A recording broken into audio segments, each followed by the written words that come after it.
the man who's producing our record, which you have not heard yet, and our friend Chris up here, they're going to help us out on this next track. Woo!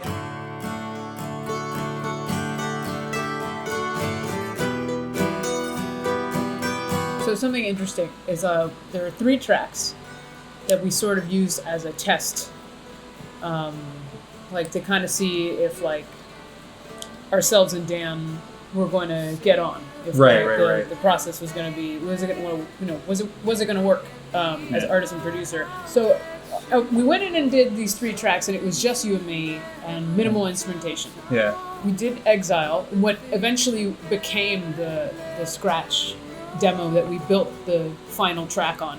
Mm-hmm. And we did the Last Time Campfire version. So the last time from the album Fan the Fury that we've been, this is kind of when we started working on new and alternate live versions for like the live set of older songs. Yeah. Well, because we had done like a sort of primordial version of that on Phil's radio show when he was interviewing us. Yeah, I think we did, there so it was was close. There was sort of like a slowed down acoustic version that we had, and I think I remember at the live shows us being like, we're going to hand out shakers, and people are going to use the shakers. Right.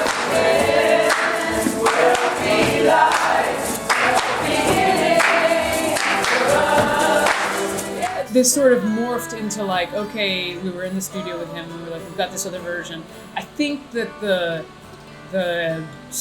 foot stomping and the hand claps, that was Dan. Was exactly. I think we added that in the studio. Is what it was. So we had this sort of like, we had the slowed down, more emotional version of it that we had. Then that sort of morphed into the hand claps and the foot stomps in the studio, and we did a cover of "I Need You." Right. So, because like at this point we didn't really have a lot of songs. We knew we were gonna make something. Yeah, I think it was just like a handful at that point. I think we even thought we were gonna make an EP at the time. Well, it is sort of interesting about every album is that, at least for us, there's always like, on each album there's kind of like a bridge song to the next album, and you never really know which one it's going to be until it happens. Yeah.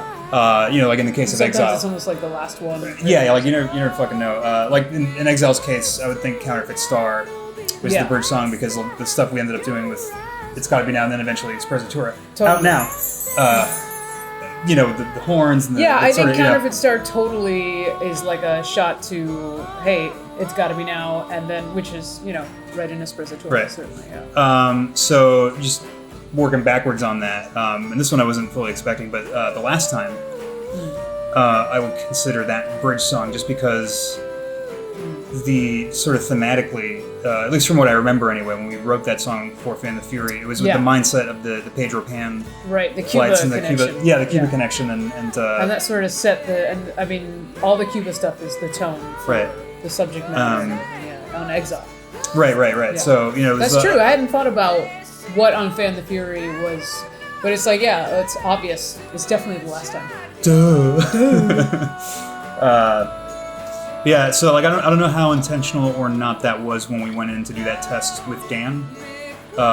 It could have very easily just been like, oh, we have an acoustic version of this shit. I think it was just probably, like because it was new, it wasn't recorded, and we loved it. You know what I mean? Like it was. I think it's something we were exploring.